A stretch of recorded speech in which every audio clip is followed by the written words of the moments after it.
we recreate the energetic of our childhood as adults. And you can see this clear as day in so many people's lives. Like you meet somebody's wife, you meet their mom, there are so many similarities. You meet somebody's father, you meet their, I always tell men, like, be the person you want your daughter to marry because that's what's going to happen anyway. And it's true. Yeah. It's really true. That's so good. We repeat the patterns that we had in childhood. And so if our childhood was a pattern of overcoming pain and a pattern of addiction and a pattern of, for me, I had a father who communicated in 3 ways. It was either rage or silence or punitive teasing. And I spent a ton of time with him. And so as a child, I was always afraid of setting him off. I was terrified of him teasing me because I would get emotional and then it would make the teasing be even more. And I was kind of happy when it was just nothing. And so as an adult, I had long periods of time in my life where I isolated, where I didn't go around other people, I went 5 or 6 days in an office by myself without seeing people. And so I think that when we understand that so much of where we are today is motivated by what we're overcoming from our past, and that's just universal, we can change things like crazy. I'll share one story with you. We had I've got tons of these, but we had a client, still a good friend of mine. His name's Cosmo Khosravi. His name's actually Darian, but he goes by Cosmo because in his world, he is a world champion pit master. I didn't even know this existed, but he's like barbecue. Yeah. And now he sponsors like 7 world champion pit masters, and he's got a company called Cosmos Q.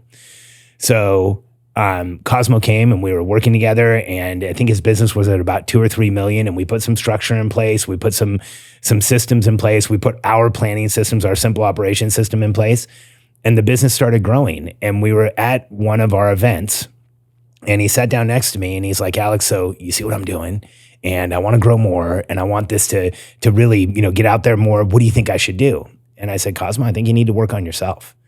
And he's like, what do you mean? I said, well, dude, I've been around you enough to know that you are overcoming some massive trauma you've had as a kid. And it's probably something you've denied for a long time, or you're not aware of, or you don't really know what it is, but I can feel it. And I feel like if you work on that, it's going to change everything for you. And he kind of got a little emotional. And he said, yeah, when I was a kid, I got burned. And I was in a hospital. I can't remember for how long he said, but it was forever. It was like months or maybe even over a year. And his family got to the point where they didn't really visit him a lot. And he was in massive pain all of the time. He was in this burn ward recovering from really his whole lower body had massive 3rd-degree burns.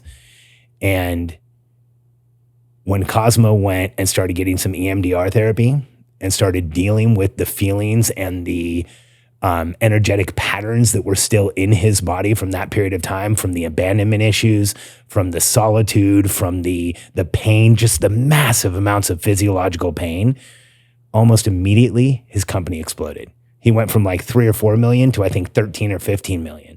And it had made such an impression on him that Cosmo has a YouTube channel and a podcast that goes out to all these pit masters, and he's sharing EMDR with them and telling them that they all need to go get therapy. And that is not like a therapy That's not the traditional space to have those conversations. No. Master. Have you thought about your childhood? Right. But it changed so much for him. And like I said, I can repeat this story hundreds of times because here's what I believe about our personality type. And I think this happens to everybody, but I think it's way more dramatic for entrepreneurs.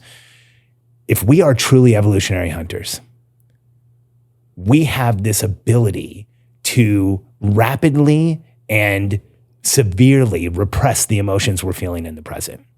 It would make sense. If we were hunting and you and I are running towards something and you're a really good friend of mine and you get hurt, I still need to go finish this thing. I'll do that later.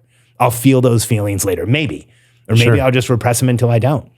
And I think that for us as entrepreneurs, the more we get into that place where we are repressing, depending on the person, finally, that is the thing that starts to affect us the most. And when we're willing to draw that stuff up and process it and understand it and bring it out into the light and say, okay, here's what I'm dealing with, and we can overcome those things and process the feelings that we didn't have, that's when we really unleash this massive amount of potential that we have. Because that suppression of our emotions creates suppression everywhere else. And so many of us as entrepreneurs, as kids, we were suppressed anyway. I mean, how many times were you told to sit down, stop talking, stop moving, quit making everybody else uncomfortable? Sure. Did you hear that dialogue? Of course. Yeah. There was also a lot of bullying too. I was overweight when I was in school. Yep. Like that was a thing. Yeah. When I was in high school, there was this commercial that said, don't squeeze the Charmin.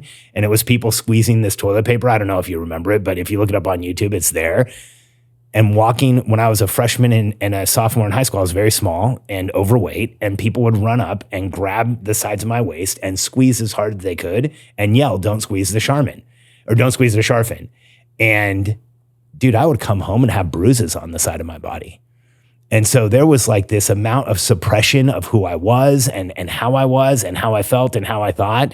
And I feel so fortunate that in my 20s, one of the things that really changed things for me was I got into trauma therapy, and I started talking to an EMDR therapist, and I got into cognitive behavioral therapy, which was fucking horrible. Sitting across from somebody and like spilling your guts and having to go, how does that make you feel?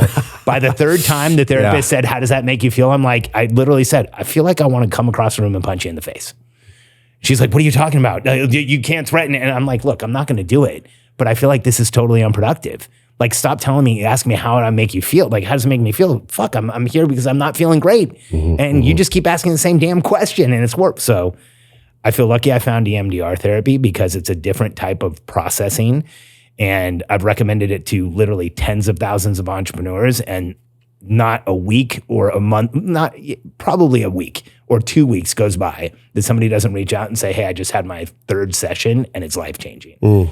And it's one modality. I think there's a lot of them out there. Yeah. But when we are willing to process what we have repressed in the past, I believe we release and enhance all the abilities we have in the present. Check out some of the videos on this screen that are perfectly curated based on the video you just saw. Make sure you follow me, and I'll see you in the next video.